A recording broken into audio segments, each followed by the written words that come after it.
Hello everyone and welcome to Blueberry Movie. Our film today is about a woman who's been abducted by a sinister organization, but her abductors soon learn the painful consequences of crossing someone with severe anger issues. It begins when someone wearing a mask enters a room, where another man is tied to a chair. It picks up a knife from the table and approaches the prisoner, but the man is able to cut himself loose from the tie and attack the masked person. He removed the needle inserted in his jugular and quickly pick up the knife that the other person dropped. When he's about to attack, the masked person removes its mask and it reveals that she's in fact a woman named Margaret. She kicks the weakened man and immediately beat him. Then she asks for the knife and a bucket from another masked person, and slashes the prisoner's throat to drain him in the bucket. Somewhere else, a woman named Erin wakes from a nightmare and quickly takes medication to suppress her moods. Her boyfriend Adam picks her up as they are about to take a trip to meet his parents, who lived in the remote part of the countryside. Erin feels wary of staying with Adam's parents for a week, so at the last minute, Adam informs her that his brother Michael would be bringing his girlfriend, so she won't feel awkward being the only new person in his parents' house. This makes Erin feel more skeptical, as she clearly shows some issues with crowds or probably strangers. Nevertheless, she still agrees to go with Adam and they drive through the secluded part of the county. When they reach their meetup place, they see a woman lying in the middle of the ground, so Erin tries to approach to check if she's okay. Suddenly, the woman opens her eyes and says boo, and the startled Erin punches her in the face. It turns out to be Sarah, Michael's girlfriend, who rushes to prevent Erin from doing further harm to the girl. But Erin is able to get free from Michael's hold, and that's when Adam arrives to calm his girlfriend. Instead of talking to them, Erin runs away to calm herself down as she currently feels extreme emotion. She took out her medication from her pocket, but before she can take some, Adam arrives and asks what her medication is for. She tells him that she doesn't want to talk about it. So Adam just apologizes for Michael's bad joke and embraces his girlfriend. As night falls, the group camp in the middle of the woods and starts a bonfire. Erin apologizes to Sarah for punching her, and in return, the woman asks forgiveness for the prank. Sarah tells her that she looks familiar and asks if she's famous or something, but Erin denies this and tells her that she just has that kind of face. The next day, the two couple head back to the road, and along the way, they stop somewhere and the two guys talk to a shady man. After they leave, the man calls someone on the radio to alert them that the group is on their way. When they reach their destination, they head into a big stone mansion and Erin warily goes inside the house. She stares at the animal head decor, and Adam explains that his parents are very traditional who live by the hunt and eats what they kill. In the living room, the men tell the ladies that it's their family tradition to announce their arrival, and ask Erin to do the honors of blowing the horn. Not long after, the parents arrive and warmly welcome them into their mansion, who introduces themselves as Peter and Ruth. Somewhere else, a man named Mr. Wilson with two masked men is scoping a prisoner tied to a tree from his rifle. He then shoots the captive but missed, so he adjusts the scope and hit him in the left shoulder. He takes another shot and aims at his right wrist, but accidentally shoots the rope, freeing the captive's right hand. The man quickly tries to free his other hand, and when he does, he runs away to escape. Mr. Wilson shoots him again from the distance and missed, so he decides to make it a hunt. Back at the mansion, the brothers lead the ladies to a room and tell them that they will be rooming together. After they leave, the alarm on Erin's watch beeps, and when Sarah asks what it is about, she answers that it just monitors her vitals. Erin watches Peter and the brothers from the window when suddenly, she has a disturbing flashback from her past. When Sarah grabs her to get her attention, Erin's reflex unconsciously kicks in and grabs Sarah's hand back. The other girl tries to be friendly with her and reveals that she now remembers why Erin looks familiar to her. She asks if Erin is the girl who's been abducted, but Erin strongly denies this and demands that she stop bringing it up.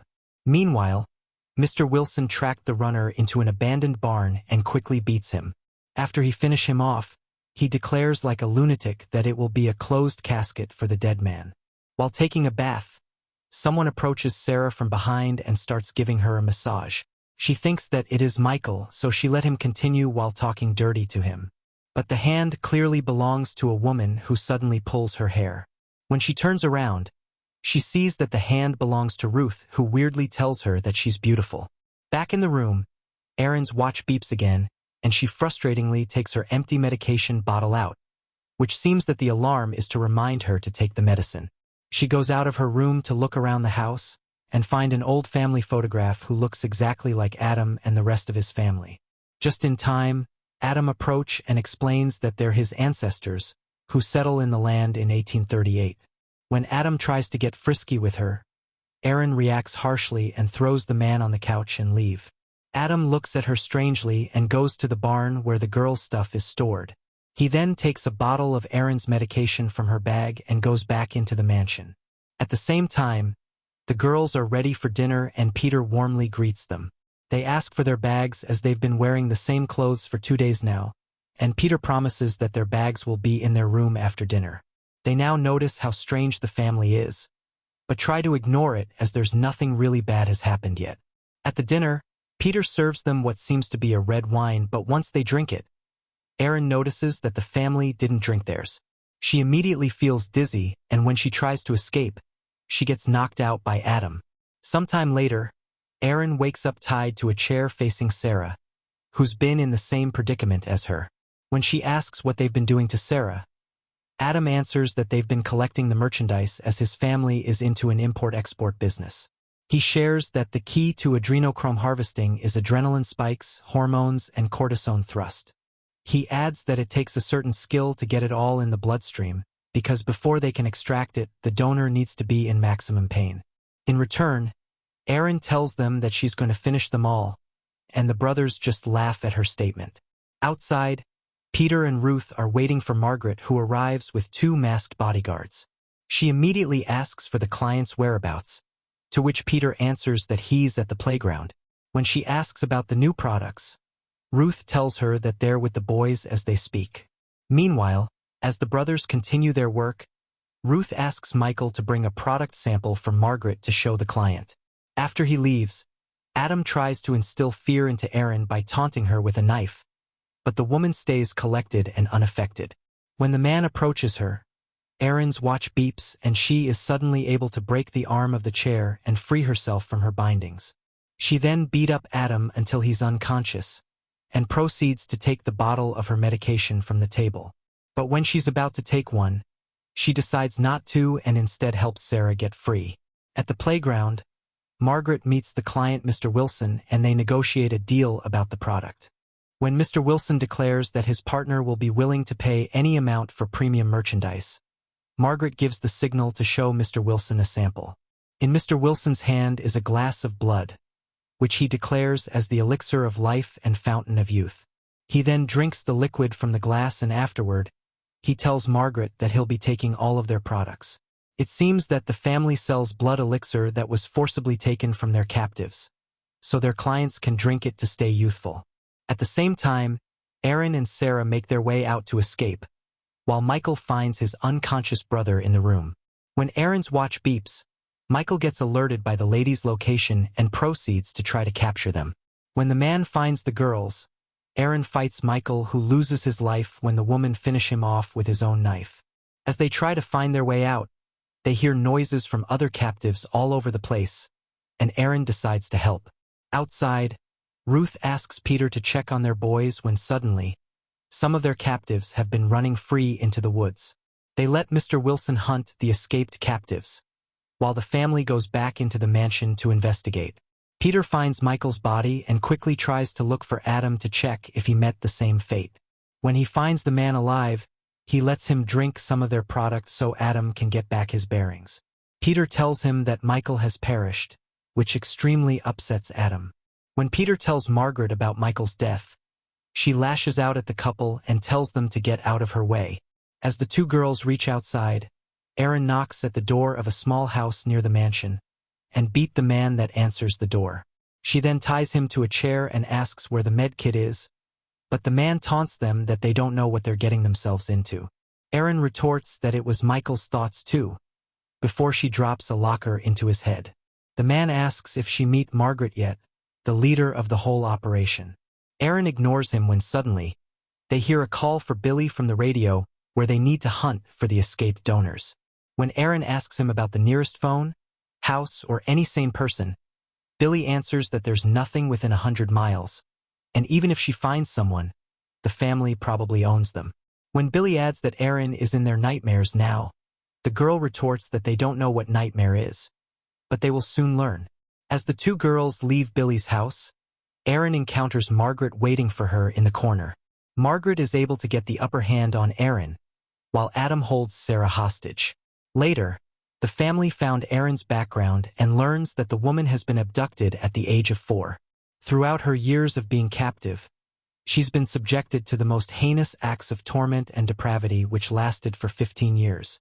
Peter adds that it's not the torment that's been bothering him, but the circumstances around her escape which raise some serious red flags. He then declares that they need to be very careful with Aaron, because to say that she has anger issues would be a gross understatement. Later, they visit the room where the unconscious Aaron is being drained, and the doctor tells them that her adrenaline level is off the charts. Margaret tells them that she's an anomaly and priceless, and tries to sample the product.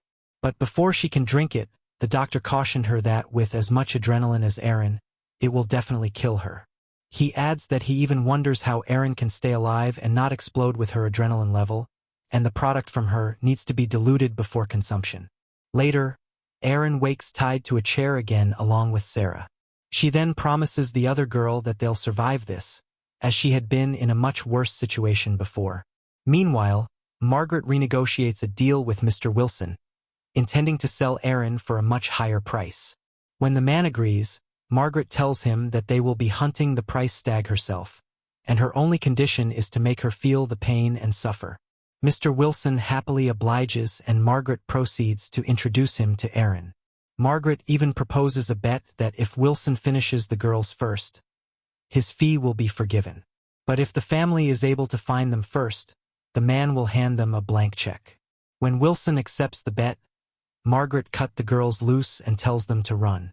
As the hunt begins, Aaron immediately encounters Wilson and the two engage in hand-to-hand combat. She easily overpowers the man and breaks his neck and proceeds to find Sarah. As Sarah escapes the hunters, she gets hunted by Peter himself, but she's able to stab him with an arrow she pulls from another captive's body.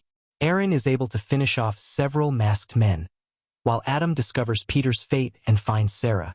Before Adam can finish her off, Aaron arrives and punches the man. After a little struggle, Aaron breaks his arm and finishes him off by punching a hole through his chest. When they are about to leave, Margaret shoots Sarah from behind, which causes her demise. The two tough women start to fight, and initially, Margaret is able to get the upper hand. When Aaron gets a hold of her, Margaret bites her arm and accidentally swallows some of Aaron's blood. At first, the cult leader feels great and rejuvenated, but with Aaron's huge amount of adrenaline running through her veins, Margaret starts to feel all the rage that Aaron normally feels most of her life. She starts bleeding from her eyes, nose, and ears when suddenly, she bursts from the inside, which causes her demise. Aaron goes back to the mansion for Ruth, and without a word, she shoots to finish her off. Before leaving the property, she finds Billy outside and she finishes him off too. She then sarcastically remarks that her doctor told her to take a vacation because it's good for her mental health, and when she did, this happens. Subscribe to watch more videos like this. You can also hit the notification bell and like the video to help the channel out. Thank you.